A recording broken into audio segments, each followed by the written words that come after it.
ഇതുമാതിരത്തെ പാടം പോലെയുള്ള സ്ഥലത്ത് ഇമാതിരി സാധനങ്ങൾ ഉണ്ടാക്കാൻ പറ്റില്ല എന്നുള്ള കത്തുകൾ ഈ പെട്രോളിയം ആൻഡ് സേഫ്റ്റി ഓർഗനൈസേഷനിൽ നിന്ന് നിരന്തരമായി എല്ലാ ഓഫീസിലേക്കും വന്നിരുന്നു. പക്ഷെ അവരെല്ലാവരും ഉണ്ടായിരുന്നത് ഊരല്ലേ നടന്നു പോകട്ടെ എന്ന്. പക്ഷെ ഈ സംഭവം നടന്നതിന്റെ വ്യാപകമായിട്ടുള്ള വിഷയങ്ങൾ, അതായത് ഏത് വിഷയം നോക്കിയാലും പൂരം ഈ വെടിക്കെട്ട് ശാല പൊട്ടിത്തെറിച്ച് വിത്തിൻ മിനിറ്റ്സിനുള്ളിൽ 3 പേര് മരിച്ചു എന്നുള്ളൊരു വിവരം പുറത്ത് ഇതുവരെ വന്നിട്ടില്ല. ഈ 3 പേര് മരിച്ചു എന്ന വിവരം പുറത്തേക്ക് വരാൻ കാരണം ചിന്ന ഭിന്നമായ 3 കഷ്ണങ്ങളാണ് ആദ്യം എടുത്തിട്ട് പോയത്. അപ്പൊ ആദ്യം 3 എണ്ണത്തിന്റെ വിവരം പുറത്തേക്ക് വന്നു, പിന്നീട് എല്ലാം പുറത്തേക്ക് വരേണ്ടി വന്നു. അതുകൊണ്ട് ഈ തീരുമാനം സർക്കാർ പിന്തുടരുന്നാണ് ഞാൻ വിചാരിക്കണേ. ഇനി ഏതെങ്കിലും ഒരു സ്ഥലത്ത് ഡൈനാമിറ്റോ ഗുണ്ടോ കുഴിമിന്നലോ അമുട്ടോ ഉണ്ടാക്കാനായിട്ട് ആരെങ്കിലും അനുമതി കൊടുത്താൽ അതിനെതിരെ ഞാൻ കോടതി പോവും. തേക്കങ്കാട് മൈതാനത്തിന്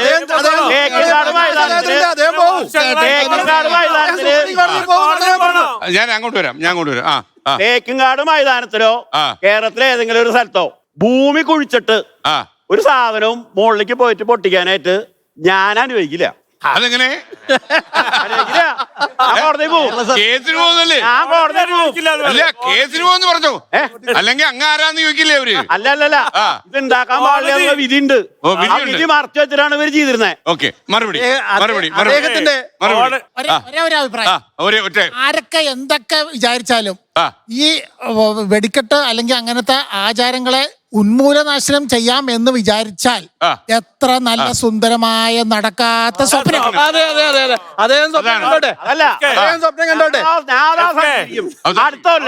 തേക്കങ്കാട് മൈതാനത്തിന് കഴിഞ്ഞ കൊല്ലം പൊട്ടി വാരത്ത് ഒരു സാധനം പൊട്ടില്ല, ഉറപ്പ്.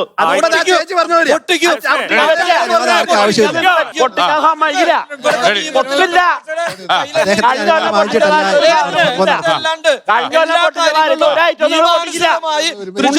ആവർത്തിക്കാൻ ഞങ്ങൾ സമ്മതിക്കില്ല. ആവർത്തിക്കാൻ ഞങ്ങൾ സമ്മതിക്കില്ല.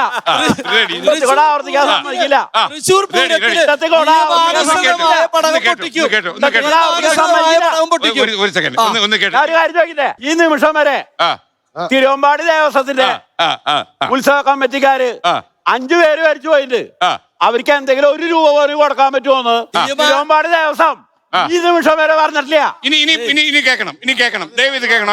അങ്ങ് ഒരു വ്യവഹാരിയായിട്ട് ഞാൻ പറഞ്ഞു മറുപടി പറഞ്ഞു വ്യക്തമായിട്ട് പറയാം. കേരള ഗവൺമെന്റ് 14 ലക്ഷം രൂപ കൊടുക്കാൻ തീരുമാനിച്ചു.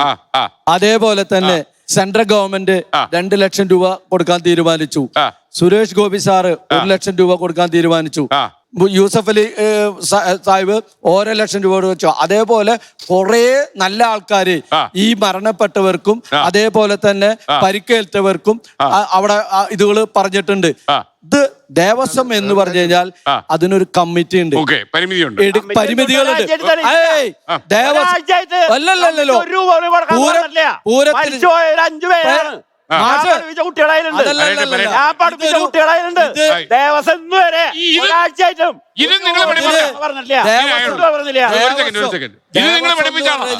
ഭാഷ പറഞ്ഞ പോലെ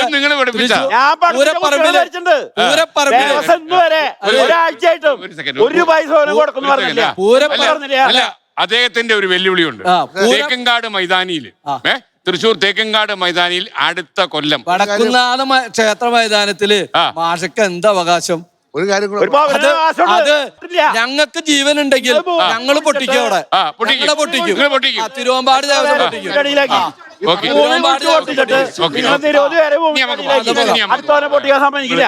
ഓക്കെ, റെഡി. അപ്പൊ നമുക്ക് മാഷ് പൊട്ടിക്കത്തില്ലെന്നും അദ്ദേഹം പൊട്ടിക്കുമെന്നും നമ്മൾ അടുത്ത ചർച്ചയിൽ കാണാം. റെഡിയല്ലേ? നമ്മൾ കാണേണ്ടി വരും. ഈ നഷ്ടപരിഹാരം പറഞ്ഞില്ലേ, അതില് കേരള സർക്കാർ രാജേഷ് പല്ലാട്ട് അതല്ല ഇപ്പൊ ഈ പിന്നെ നടക്കുന്നതിനോ കേന്ദ്ര സർക്കാർ തരുമെന്ന് പറഞ്ഞില്ലേ 2 ലക്ഷം. അത് കിട്ടാൻ പോണില്ല. കാര്യം അറിയാം, പരവൂർ പുറ്റിങ്ങൽ വെടിക്കെട്ടിന് അവരാദ്യം പറഞ്ഞ് 2 ലക്ഷം വെച്ച് ഞങ്ങൾക്ക് തരുമെന്ന് പറഞ്ഞേ. അവസാനം പറഞ്ഞെന്നറിയോ, ദേശീയ ദുരന്തം അല്ലത്, ജനങ്ങളാൽ വരുത്തിയതാ.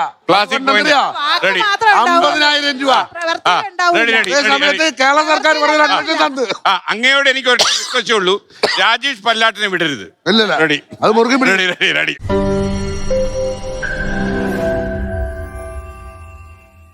ലോകത്തെവിടെയായാലും ഏത് സമയത്തും 24 വാർത്തകളും ഓഗ്മെന്റഡ് റിയാലിറ്റി പാക്കേജുകളും എക്സ്പ്ലെയിനറുകളും വിശദമായി കാണാൻ ഞങ്ങളുടെ യൂട്യൂബ് ചാനൽ നിങ്ങൾക്ക് സബ്സ്ക്രൈബ് ചെയ്യാം.